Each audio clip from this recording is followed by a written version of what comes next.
hadis. Pertama adalah yang disebut dengan matan isi hadis, isi substansi hadisnya. Yang kedua yang disebut dengan sanad, silsilah orang-orang yang meriwayatkan hadis sampai kepada Nabi SAW. Transmisi periwayatan.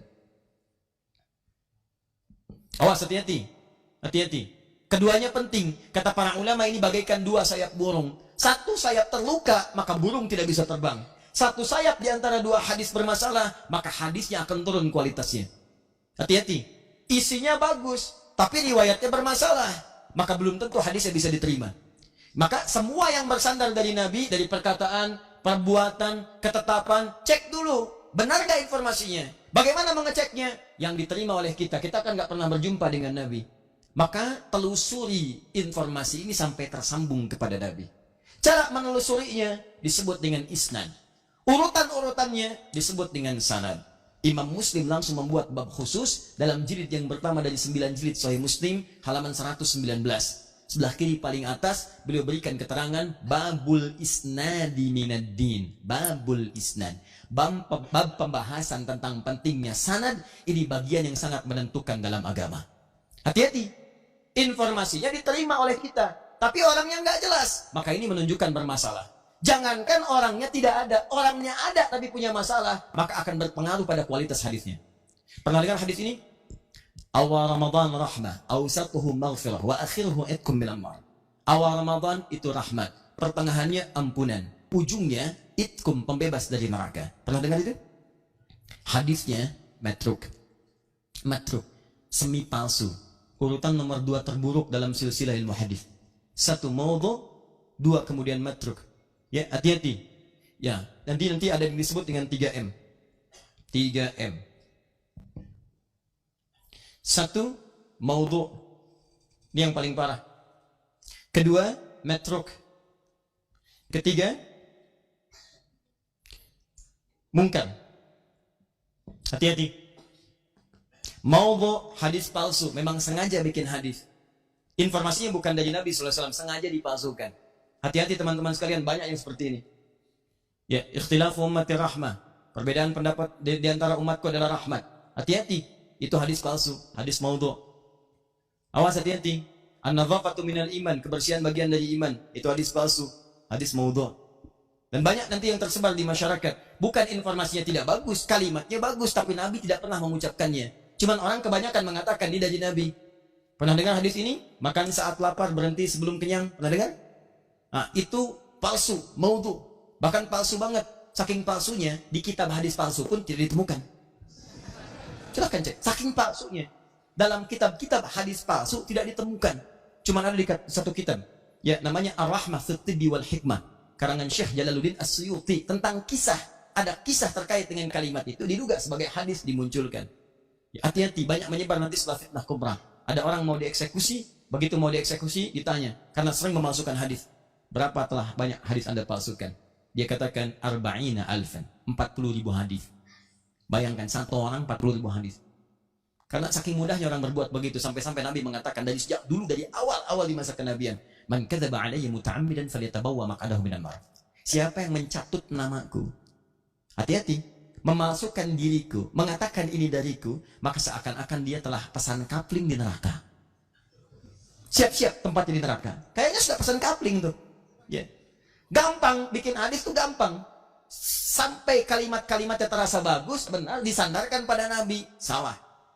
Kalau Anda ikut pelajaran ilmu hadis yang di Indonesia, itu guru kita sering mencontohkan saking gampangnya orang bikin hadis palsu. Orang Jawa dengan orang Sunda berdua bisa bikin tuh. Ya, orang Jawa, Sunda sudah tua, sepuh disebut dengan syekh. Dua orang sepuh disebut dengan syekhan.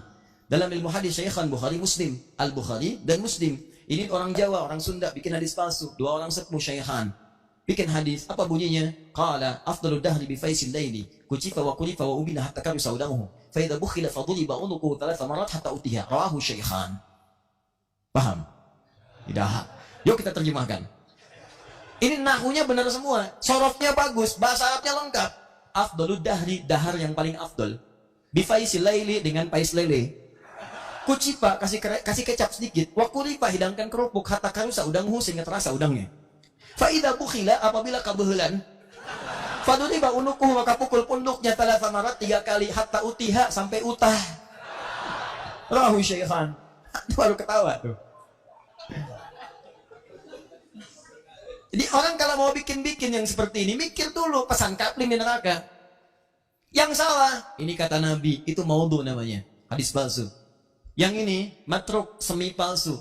Semi palsu karena diriwayatkan oleh seseorang yang tertuduh seringkali berdusta. Dustanya kadang-kadang tidak langsung, ngarang-ngarang cerita macam-macam, sehingga sulit dibedakan antara hadis dengan bukan.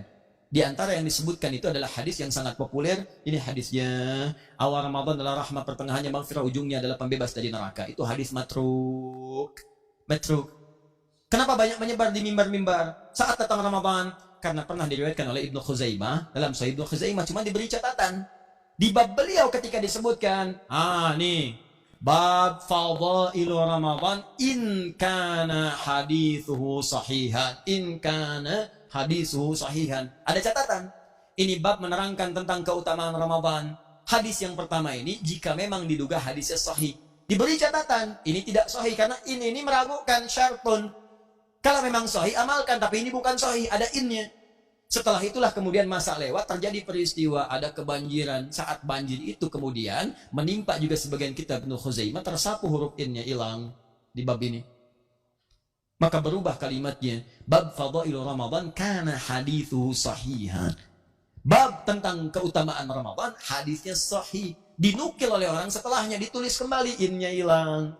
Maka tersebarlah di masyarakat kemudian. Padahal awal hadisnya adalah matruk, mungkar, hadis yang diriwayatkan oleh orang-orang, mohon maaf, yang berperilaku yang kurang pantas, sering menyimpang dalam ketentuan agama.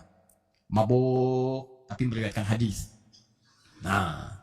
Maka hadis yang mungkar, ingkari, jangan diambil, ingkari. Kenapa diingkari? Bukan kalimatnya yang kurang bagus, tapi diriwayatkan oleh orang yang punya perilaku buruk. Khawatir nanti ketika diamalkan ada tuduhan pada agama. Pantas perilakunya begitu, hadisnya diriwayatkan orang mabuk. Muncul tuduhan. Karena itu kemudian ulama bikin kualifikasi yang sangat ketat dalam persoalan ini. Sanad bermasalah, maka menurunkan status ini. Matannya bermasalah, maka kehilangan kemudian kepercayaan dari riwayat yang disampaikan. Jadi teman-teman, kalau Anda ingin mencari pengertian sunnah dalam pengertian hadis, maka kembalikan ke kitab hadis. Jelas? Cari referensinya. Ada 4 jenis. Saya berikan dengan cepat. Kalau ingin melihat tuntunan umum, cari kitab Al-Jami namanya. Jami itu umum. Misal, saya ingin melihat tuntunan Nabi dalam kitab hadis tentang persoalan yang umum. Bab bisnis, bab tentang iman, bab tentang mencari pengetahuan, bab tentang pemerintahan, bab tentang rumah tangga, cari kitab Al-Jami. Al-Jami itu sesuatu yang masih umum, komprehensif. Di antara yang paling populer ada kitab namanya Al-Jami As-Sahihil Musnad Al-Mukhtasar min umuri Rasulillah sallallahu alaihi wasallam wa sunanihi wa ayyamihi. Ulang. Karena terlampau panjang, singkat dengan Sahih Al-Bukhari yang meriwayatkan Imam Al-Bukhari. Terdiri dari 95 bab. Setiap babnya berisi beberapa hadis-hadis tuntunan Nabi sallallahu alaihi wasallam. Bab pertama Kitabul Iman. Panduan meningkatkan iman. Jadi kalau antum, maaf ya, iman sedang naik turun, pengen stabil, naik, nggak pernah turun. Maka bagaimana caranya? Lihat sunnahnya. Di mana sudah ditemukan? Di kitab hadisnya. Apa kitabnya? Jami' Sahih. Sahih Al-Bukhari. Buka bab pertama, namanya Kitabul Iman. Ada 57 hadis. Pelajari itu semua, amalkan dalam kehidupan, maka iman Anda akan terasa naik, dan tidak pernah turun. Paham di sini? Nah, ini yang disebut dengan pengertian sunnah dalam pengertian ilmu hadis. Kedua, ada yang disebut dengan sunan. Sunan, awas hati-hati. Ada sunan dalam pengertian kitab hadis. Sekarang banyak istilah sunan tuh. Awas hati-hati. Bawa ke cerita, bawa ke macam-macam. Ya, ada sunan kitab, ada sunan Kalijaga, ada sunan Kalijodo, ada sunan Kaliciliwung, ada macam-macam. Ya, kita kembalikan. Kalau disebutkan sunan dalam pengertian ilmu hadis, maka itu yang dimaksud kitab-kitab hadis yang disusun berdasar urutan fikih.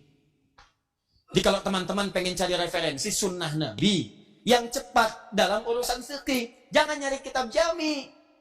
Carinya kitab sunan. Sunan Abu Daud, Sunan An-Nasai, Sunan At-Tirmidzi. Sekalian saya lurusin nih. Ada sebagian orang kalau nggak Bukhari, nggak sahih nih. Saya nggak mau terima, hadisnya nggak sahih. Berarti dia belum paham ilmu hadis. Dia nggak ngerti ilmu hadis. Yang dimaksud di Sahih Al-Bukhari, itu yang dikumpulkan oleh Imam Al-Bukhari dalam kitab beliau, dalam masalah-masalah umum. Semua hadisnya sahih memang betul, tapi tidak mencakup semua persoalan.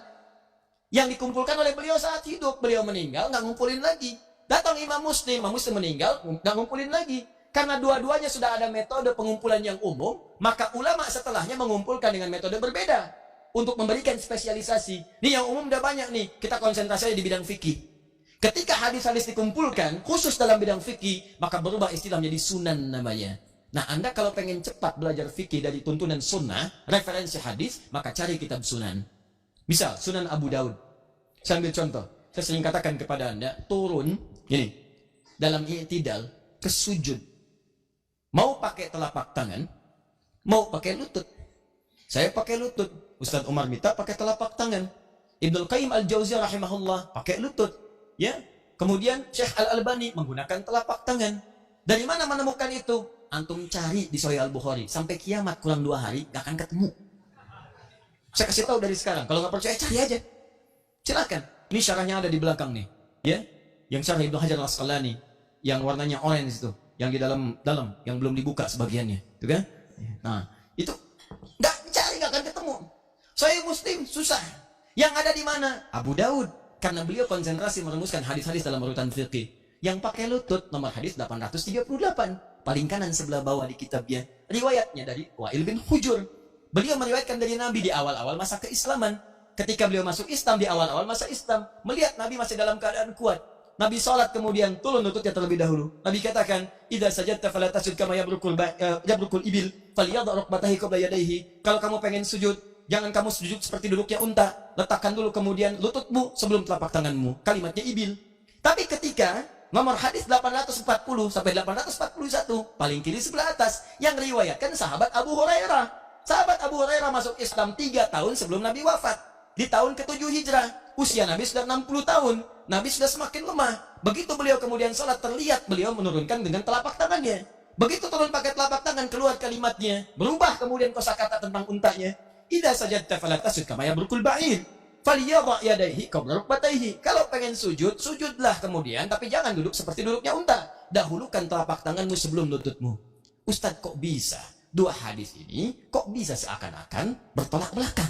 Paradoks. Yang satu bilang pakai lutut, yang satu bilang pakai telapak tangan. Mana yang benar, Ustaz? Cek, hadisnya di mana? Kitab yang sama. Yang meriwayatkan siapa? 2 orang berbeda. Maka kalau Anda temukan beberapa hadis dalam satu peristiwa kelihatan tidak sama, maka rumus hadisnya kumpulkan keduanya. Dikumpulkan disebut al-jamu'. Ambil faidah darinya disebut at-taufiq. Maka dalam kaidah nanti ilmu hadis ada istilah disebut al-jam'u wat-taufiq. Kumpulkan, ambil petunjuknya, dilihat. Allahu Akbar.